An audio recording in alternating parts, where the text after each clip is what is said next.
ఫ్రస్ట్రేషన్కి ప్రతీక. తన కొడుకు చేతగాని వాడు లోకేష్, తన దత్తపుత్రుడు ఎప్పుడేం మాట్లాడతాడో తెలీదు. ప్యాకేజ్ ఇస్తే 5 నిమిషాలు తప్ప ఆ తర్వాత కంటిన్యూయేషన్ ఉండదు ఆయనకి సపోర్టు. అలాగే ఇప్పుడు కొత్తగా 4వ కృష్ణుడిని ఎంటర్ చేశారు. మరి ఆవిడ ఈ రాష్ట్రాన్ని ముక్కలు చెక్కలు చేసిన కాంగ్రెస్ పార్టీలోకి ఎంటర్ అయి ఈ రాష్ట్రానికి ప్రత్యేక హోదా రాకుండా పార్లమెంట్లో తలుపులేసి అన్యాయం చేసిన కాంగ్రెస్లోకి ఎంటర్ అయి రాష్ట్రంలో కేంద్రంలో కాంగ్రెస్ 2 సార్లు అధికారంలోకి రావడానికి కారణమైన రాజశేఖర రెడ్డి గారి పేరుని ఆయన మరణించిన తర్వాత ఎఫ్ఐఆర్లో రాసి అవమానించిన ఆ కాంగ్రెస్ పార్టీలోకి ఎంటర్ అయి ఆ వైఎస్ఆర్ గారి కుటుంబాన్ని ముక్కలు చెక్కలు చేసి వైఎస్ఆర్ కొడుకుని కారణం లేకుండా ఏ విధంగా అన్యాయంగా తప్పుడు కేసులు పెట్టి జైల్లో పెట్టిన ఆ కాంగ్రెస్లోకి ఎంటర్ అయి స్వలాభం కోసం జగనన్న మీద విషం చిమ్ముతూ ఈ రాష్ట్ర ప్రజల్ని అవమానిస్తుంటే ఏ విధంగా వాళ్ళని ప్రజలు నమ్ముతారు, వాళ్ళకి ఓట్లు వేస్తారో ఒకసారి ఆలోచించండి. కాబట్టి పక్క రాష్ట్రాల్లో ఓట్లు పెట్టుకొని పక్క రాష్ట్రాల్లో కాపురాలు చేసుకుంటూ పక్క రాష్ట్రాల్లో కోవిడ్ సమయంలో హ్యాపీగా సేఫ్గా ఉంటూ ఎలక్షన్స్ వస్తే సంక్రాంతి వస్తే డూడు బసవన్లు వచ్చినట్టు ఆంధ్రప్రదేశ్కి వచ్చి జగన్మోహన్ రెడ్డి గారి గురించి అవాకులు చవాకులు పేలితే జనాలు వీళ్ళందరినీ కూడా తొందరలో హైదరాబాద్కి కట్టగట్టి పార్సిల్ చేస్తారని కూడా ఈ సందర్భంగా తెలియజేసుకుంటున్నా.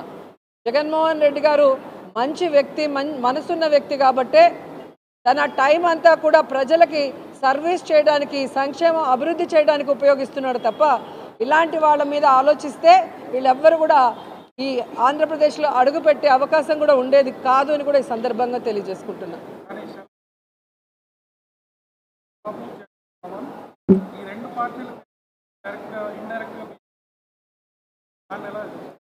ఆవిడ వేసుకున్న వేషం కాంగ్రెస్ది, మాట్లాడే స్క్రిప్ట్ చంద్రబాబు నాయుడుది. మళ్ళీ చంద్రబాబు నాయుడుతో మమ్మల్ని కలిపినట్టు మాట్లాడుతుంది. ఆవిడ చంద్రబాబు నాయుడిని కలిసిన తీరు మీరు చూశారు, పవన్ని కలిసిన తీరు చూశారు. కాబట్టి ఈరోజు ఆమె మాటలకి క్రెడిబిలిటీ లేదు అనేది కూడా స్పష్టంగా చెప్తున్నారు. రాజశేఖర రెడ్డి గారి బిడ్డగా ఉన్నప్పుడు ప్రేమ అభిమానం ఉంటుంది రాజశేఖర రెడ్డి గారి అభిమానులకి. ఆమె తెలంగాణలో పార్టీ పెట్టినప్పుడు జాలి ఉండేది, పాపం ఈవిడ ఎండల్లో తిరుగుతుంది అనే ఉండేది. కానీ ఎప్పుడైతే ప్రజలు అసహించుకునే కాంగ్రెస్ని, ప్రజలు తరిమేసిన కాంగ్రెస్లో చేరి ఈ రాష్ట్రానికి మంచి చేస్తున్న వైఎస్ఆర్ కాంగ్రెస్ పార్టీకి నష్టం చేకూర్చాలనుకున్నప్పుడు షర్మిల మాటలకి అర్థం లేదని కూడా ఈ సందర్భంగా తెలియజేసుకుంటున్నా. ఎందుకంటే షర్మిల గారు తెలంగాణలో పార్టీ పెట్టినప్పుడు స్పష్టంగా చెప్పింది, నేను ఇక్కడే పుట్టాను, ఇక్కడే చదువుకున్నాను, ఇక్కడే పెళ్లి చేసుకున్నాను, నా ప్రాణం ఉన్నంత వరకు ఈ తెలంగాణ ప్రజలకి కష్టం వచ్చినా నష్టం వచ్చినా అండగా ఉంటానని చెప్పింది. మరి అలాంటి బిడ్డ ఈరోజు ఆ పార్టీని కాంగ్రెస్లో విలీనం చేసి తెలంగాణని గాలికి వదిలేసి ఆంధ్రప్రదేశ్లో వచ్చి మళ్ళీ కొత్త అవతారం ఎత్తితే ఏ విధంగా గౌరవం ఉంటుంది, మాటకి క్రెడిబిలిటీ ఉంటుంది? ఈరోజు జగన్మోహన్ రెడ్డి గారిని చూడండి, పావురాల గుట్టలో ఇచ్చిన ప్రామిస్ని ఫుల్ఫిల్ చేయడానికి ఎన్ని అవమానాలు, ఎన్ని కష్టాలు, ఎన్ని తప్పుడు కేసులు పెట్టి జైల్లో పెట్టినా ఏ రోజు కూడా ఎవరికి కమిట్ అవ్వలేదు, ఎవరికి తల ఉంచలేదు.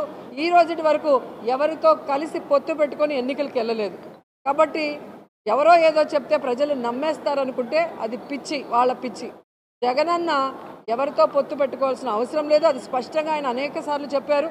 భవిష్యత్తులో కూడా కేంద్రంలో ఎవరు అధికారంలోకి వస్తారో వాళ్ళు రాష్ట్ర ప్రయోజనాలకి సపోర్ట్ చేస్తే వాళ్ళకి బయట నుంచి సపోర్ట్ చేస్తారని చెప్పడం అనేది కూడా మీరు గమనించారు.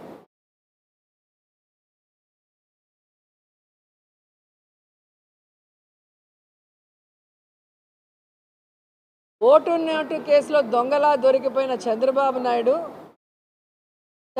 నాయుడు పిల్లనిచ్చిన మామకు వెన్నుపోటు పొడిచి ఎమ్మెల్యేలని ఎంపీలని ఎత్తకపోయి వైస్రాయిలో పెట్టి చెప్పులేయించినోడు, అసలు రాజకీయాల్ని డబ్బుతో భ్రష్టు పట్టించి పక్క పార్టీలో గెలిచిన వాళ్ళని డబ్బులు పెట్టి కొనే ఈ పెద్ద మనిషి మా గురించి మాట్లాడడం సిగ్గుచేటు. నేను ఆ పార్టీలో 10 సంవత్సరాలు పనిచేశాను. ఈ 10 సంవత్సరాల్లో నేను ఏ రోజైనా ఒక తప్పు చేశానో, ఒకరి దగ్గర ₹1 తీసుకున్నానో ప్రూవ్ చేయమనండి. మీ పార్టీలో పనిచేసిన వ్యక్తినే కదా. ఈరోజు 24 సంవత్సరాల తర్వాత ఈరోజు ఆయన కనిపిస్తుంది నేను పదవులు అమ్ముకుంటున్నానని. దీన్ని బట్టి ఆయన స్థాయి ముఖ్యమంత్రి స్థాయి నుంచి మా స్థాయికి వచ్చేసింది అనేది గమనించాలి. ఏదండి చేస్తారండి. ఇప్పుడు జగన్ గారి మీద వాళ్ళ చెల్లెలే చేసినప్పుడు ఎవరో తెలియని వాళ్ళు మనం సామాన్యుల్ని కౌన్సిలర్ చేసినప్పుడు వాళ్ళు అమ్ముడుపోయి మాట్లాడరని ఎలా అనుకుంటారు మీరు? వాళ్ళ వ్యాపారం ఏంటో ఒకసారి కనుక్కోండి. వాళ్ళు ఈరోజు కౌన్సిలర్ అయ్యారు అంటే వైఎస్ఆర్సీపీ పుణ్యం. సామాన్యుల్ని కూడా ఈరోజు ఎంపీల్ని, ఎమ్మెల్యేలని, ఎమ్మెల్సీలు చేసి అన్ని సామాజిక వర్గాలకి న్యాయం చేసిన వ్యక్తి జగన్మోహన్ రెడ్డి గారు.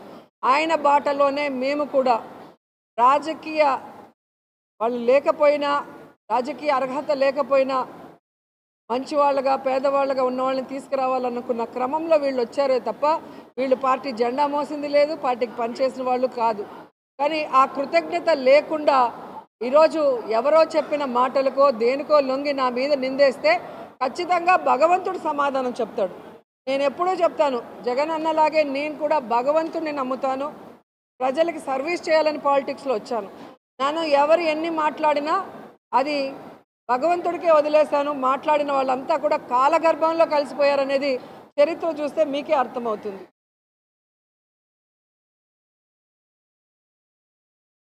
ఆంధ్రజ్యోతికి చాలా ప్రేమ నేనంటే. ఒకసారి సీట్ లేదంటారు, ఒకసారి సీటు ఎంపీగా ఒంగోలు ఇస్తానంటారు. పక్క రాష్ట్రాలకి ముఖ్యమంత్రులు కూడా చేసేసేలాగా ఉండరు వీళ్ళు మా అందరినీ చూస్తూ ఉంటే. అంటే వీళ్ళ ఫ్రస్ట్రేషన్ ఎలా ఉంది అంటే తెలుగుదేశానికి, జనసేనకి, ఈరోజు కాంగ్రెస్కి అభ్యర్థులు లేరు అనౌన్స్ చేద్దామంటే. సో అది లేక ఏం చేస్తున్నారు, వైఎస్ఆర్ కాంగ్రెస్ మీద పడి అడవటం. వీళ్ళు 175 మంది క్యాండిడేట్లు పెడతారు, లేదా కావాలంటే మార్పులు చేర్పులు కూడా చేసుకోవడానికి వీళ్ళకి క్యాండిడేట్లు దొరుకుతున్నారు. మాకు దొరకట్లేదే అన్న బాధ, కక్ష సాధింపు, ఈ విధంగా క్యాడర్లో కన్ఫ్యూజ్ చేస్తూ లీడర్లు కొట్టుకునే పరిస్థితిని తీసుకొస్తుంది పచ్చ ఛానళ్ళు మాత్రమే అని కూడా ఈ సందర్భంగా తెలియజేసుకుంటున్నాను. ఈరోజు నగిరి నియోజకవర్గంలో వర్క్ చేసుకుంటున్న నాకు ఎక్కడో ఒంగోలుకు పోవాల్సిన అవసరం ఏముందో కూడా నాకు అర్థం కాల. ఈ ఏబిఎన్ గారు కానీ, ఆంధ్రజ్యోతి రాధాకృష్ణ గారు కానీ, లేదా రామోజీ గారు ఏమన్నా నగిరికి వచ్చి కంటెస్ట్ చేస్తారా? వాళ్ళ ఇంట్లో మనవరాళ్ళు చేస్తారా? పోనీ వాళ్ళకి కావాలంటే జగన్ గారిని అడగచ్చు కదా. ఎందుకు ఈ విధంగా పేపర్లో రాస్తున్నారో నాకైతే అర్థం కావట్లేదు.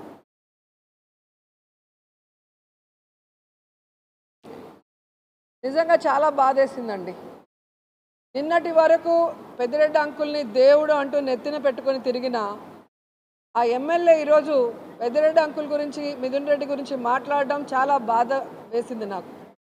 ఎందుకంటే ఆయనకి ఎమ్మెల్యేగా 2014లో సీట్ ఎవరు తీసిచ్చారండి? ఓడిపోయిన తర్వాత కూడా మళ్ళీ 2019లో సీట్ ఇప్పించి ఆయన్ని గెలవటానికి అందరి నాయకుల్ని, కార్యకర్తల్ని క్రోడీకరించి మాట్లాడించి గెలిపించింది ఎవరండి? మరి అలాంటి వ్యక్తి గురించి ఎలా మాట్లాడతారు? ఈరోజు గురుమూర్తి గారు ఎంపీగా ఉన్నారు. ఆయన్ని ఎమ్మెల్యేగా వెళ్ళమన్నప్పుడు ఆయన ఈరోజు పార్టీ ఆదేశాలని గౌరవించి ఎమ్మెల్యేగా వెళ్తున్నారు. అలాగే ఆ ఎమ్మెల్యే గారిని ఎంపీగా పంపించినప్పుడు పార్టీ ఆదేశాలని గౌరవించి ఎంపీగా వెళ్ళాలే కానీ ఈ విధంగా కక్ష సాధింపుగా మాట్లాడుతున్నారు అంటే మరి అది ఆయన ఆన్సర్ చెప్పాలి అలా చెప్పడానికి కారణం. అని ఇంకా మాట్లాడుతున్నారు. ఈ జిల్లాలోనే కాదు, సీట్లు మారిన వాళ్ళు, మన చిత్తూరు పార్లమెంట్లోనే మాట్లాడిన వాళ్ళు కూడా మీకు తెలుసు. నేను ఒకటే చెప్పగలను, వాళ్ళకి ఎమ్మెల్యే సీట్లు ఇచ్చినప్పుడు